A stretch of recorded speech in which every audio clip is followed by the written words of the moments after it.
Alright, now let's take a look at one of my other favorite things about the Source engine that we can do.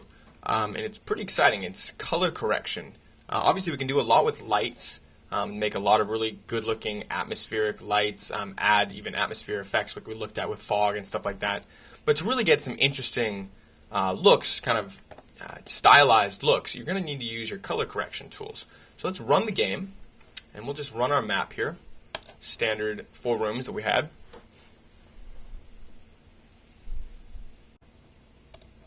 Game running. Get inside so we can walk around. We're going to take a look at some pretty advanced color correction tools that we have available for us in our Source games. Alright, let's see. Let's move around somewhere where we can get a good look. Let's color correct for certain areas. So let's say, how do we want this starting room to look? Just come in here. We got our lights, make it look kind of cool. It's already kind of period look, but let's say we want to do more. Bring up our developer console, enable our cheats.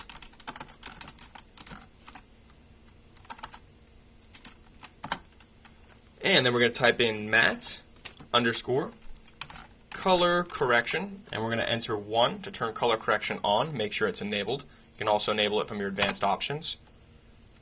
And then we're going to type in color correction, see it down there, UI, our user interface for color correction. And we got a few panels on the screen. Now click tilde to close our developer and resume game. And while the color correction is enabled, we can't actually walk around. If you want to close the color correction tools, you'll have the opportunity to walk around again, and then simply type color correction UI to bring it back up, or bind a key to the color correction tools by typing bind space key you want, color correction UI. But let's mess around with the color correction tools. You can drag these guys around. This is our lookup view. It's basically showing us the color correction gamut that we're adjusting. And then we have our color correction tools, where we have the option to add tools, move tools around the stack order, and save our color correction. So let's go ahead and enable color correction tools, enable the color correction for entities as well. Click New, and we have a list of tools that we can add. We have curves, levels, HSV, kind of a color replace. We can look up an existing table that we've saved, or actually a raw value from another imaging program. And we have a color balance tool. So probably the easiest one, if you're not familiar with any kind of graphic software, is color balance. It's pretty self-explanatory. Select it from the operations. You have the chance to name it. You can name it whatever you'd like. If you don't name it, it's just going to call it color tool or one of the generic names. So we'll create balance. It calls it balance. You can move this guy around. And basically you have color shifts, so we can switch our scene to be more cyan, more red, more magenta or green, more yellow, more blue, and we can adjust those things in the shadows, midtones, or highlights. Now, I'm not going to get too much into the kind of image editing aspects here, but let's just mess around with some of the values and see what happens. Just make this level a little more red even. See that immediately change on our screen. A little more green, so we get these kind of yellows. Let's make this really yellow room. Alright, instantly, really yellow room. And we have a blend factor, so 255 is a solid blend. It's going to be basically 100% blend to our new settings that we just outlined here. We can go down to 0. That's our original scene. And we can blend anywhere in between. We can close our tool or leave it open and go ahead and add a new tool. So we've done our color balance. Let's add a new tool. Let's add a curves tool. Now curves can be pretty extreme, especially if you're not familiar, but let's just mess with our curves.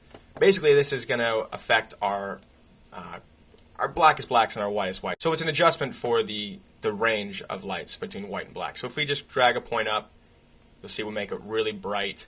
Drag that same point down, can't even see what's going on. It's really dark. Only the lightest areas are showing up. And anything in between. So we could bring up one side of our lights here, and then we can, on the other side, we could bring it down.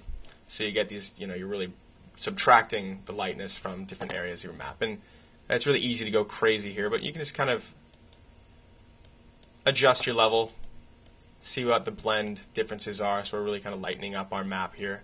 Just give it a little bit of that, switch this around so we're actually going for kind of more extreme look here. Anything you want, mess with that. You can actually do it by color channel. So we're an RGB color channel. We're mixing colors in RGB, but we can adjust in any of those modes. So our green curve we can adjust separately from our red, etc. So if we want a little less green in there, bring that initial down. Okay, so let's just mess around with a couple more of these tools. One of the most extreme for going for a stylized look is your selected HSV tool. You can actually replace colors with other colors. Before we get to that, we'll just add a quick levels tool. It's similar to the curves, even though we have a histogram that we can adjust, showing the different ranges in your in-between grayscale of light. So anyway, mess around with those options, mess around with your blending. Let's take a look at the selected HSV tool. Create that. Okay, so quickly, you have the option to select different areas by clicking inside your view here. Currently we're selecting nearby RGB values. Hit the drop-down list and you can select lesser blue channel values. You can select basically a range of different values if you're familiar with editing software, imaging editing software. Perhaps select nearby value is kind of the simplest if you're unfamiliar, to just kind of tag a type of color in here and have it select nearby values. You can add to your selection using the control key. Let's select something. It's not quite so. There we go. Control key, and you'll see I kind of grow that selection out. And if we grab something, say, these kind of light values here, we'll just drag it right out. We have the option now of adjusting just these values. So I could colorize these values, and I could give it a saturation, make it brighter color, and then adjust what that color is in my hue shift. So instantly I get this kind of weird effect here. If I take off colorize, I'm just going to cycle through my hue values. It's kind of interesting. Add some kind of posterized looking light in here. And you can adjust the value, how much you're actually giving to this. Take a look at how the lookup table is adjusting itself as I'm playing with my values here. This is actually what we'll end up saving. Your tolerance for how much the effect when you're doing different things. The fuzziness, so if you look at the red selected value here, we can actually smooth that out, make it more of a gradient so we don't have this real posterized effect. You can just kind of spread that out so it looks more natural. And again, the blend, how much we're actually blending into ourselves. And we can invert the grid here, and we can invert our selection here. So now what's black will go red, and you'll see the difference immediately on screen for that. Okay, so you also have the option to move things up or down in this list. So depending on the stack order, your effects are going to change. If we move this HSV up before we did our balancing, you'll see some changes in what's going on screen. All right, so then the next thing to do is just save your work. By default, it's just going to save it in the Day of Defeat source folder. When we reference things, it's actually going to reference from this DOD folder. So we can go ahead and save anywhere you want. Let's just save the default directory right now. And we'll just save this. So I'm just going to call this ncolor3. Save. Take just a few moments. There you go. You've saved a value. You can keep playing to save more values. You can come in here and delete all the modifiers you put in your list or add more. Get back to normal. Keep moving around. Like I said, if you close the color correction tool, suddenly you can move your view around. Maybe go to a different part of the map. Load up your color correction tools. Save a new value that you like in this area. Different one in this area. You can tweak out to your desire here. All right, now let's exit out of here. I've actually created a couple raw tables already we can play with. They're in the support files under Noesis. Let's take a look at how we call up those raw tables that we just created. So anywhere in your map, although the radius is going to matter, but somewhere you'll remember, generally per room if you're color correcting for certain areas of your map, or just somewhere above your map or something if you're doing the entire map at once.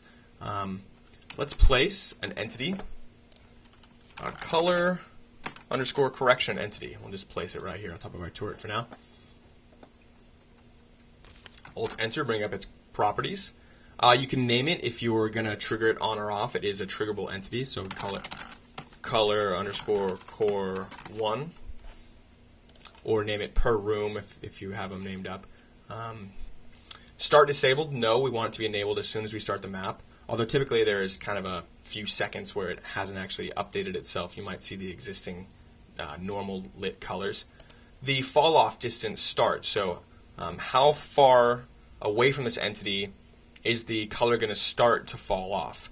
We're just going to add one entity right now to our map. So let's just give it a huge value. You can actually go in with your selection tool or something and see how far. We want at least 2,000 or something. We want at least 1,500 to surround our entire map here. So go back to our entity. Fall off distance start, just give it something like 1,500. And end fall off distance. For this, it doesn't matter. If we actually wanted it to fall off, if you wanted to start fading out as you're walking further and further, you can play with these ranges, but we'll just say 1,600 or so. So it's after our map. The weighting also has to do with having multiple color corrections. You can add multiple color correction entities to your scene and have them all affect your map, although only 4 can affect any portion of the screen at one time. So be careful with your fall off distances. You only want 4 color correction entities to be able to interact with each other or overlay on top of each other, blend together, if you will. Up to 4 of those can blend together at once. But you can have many, many more color correction entities spread across your map that are being triggered or fading in and out. So the maximum weight, if we have multiple color correction entities, I can give a relative weight to this table. So let's say 1 being the standard, I could give another one 0.5. It's going to have half as much of an influence when it's being blended. 2, it's going to have twice as much influence as the next entity as it's being blended, etc. So we just have the 1 right now. We'll leave it at 1. And look up table file name. This is actually where it's going to look up that raw table. So it's important to know that when you save your files, let's just take a look here. You'll see our raw table here was saved by default where we saved it in the program files, Steam apps, our username, data defeat source folder. Now the reference folder inside of Hammer is actually one folder up. It's his DOD folder. So if we cut this guy, paste it right here in the root of DOD under the data defeat source inside your username folder, this is going to be the root directory. So inside of Hammer, look up table name. It'll simply be the name. So in our case, it's ncolor3.raw. So we just type in right here ncolor3.raw, and it would find that table and load it up. But we want to be a little more organized than that, and I've actually come up with a couple other corrections that we can take a look at.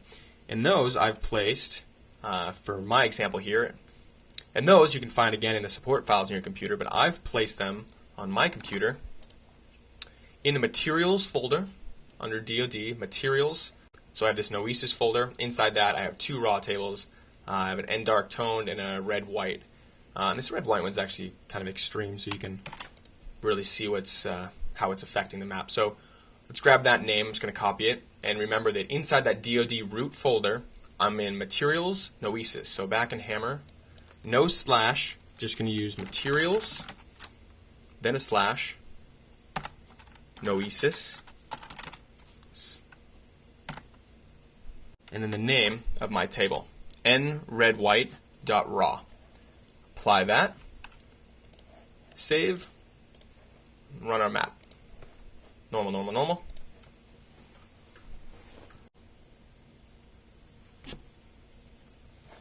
Hit OK.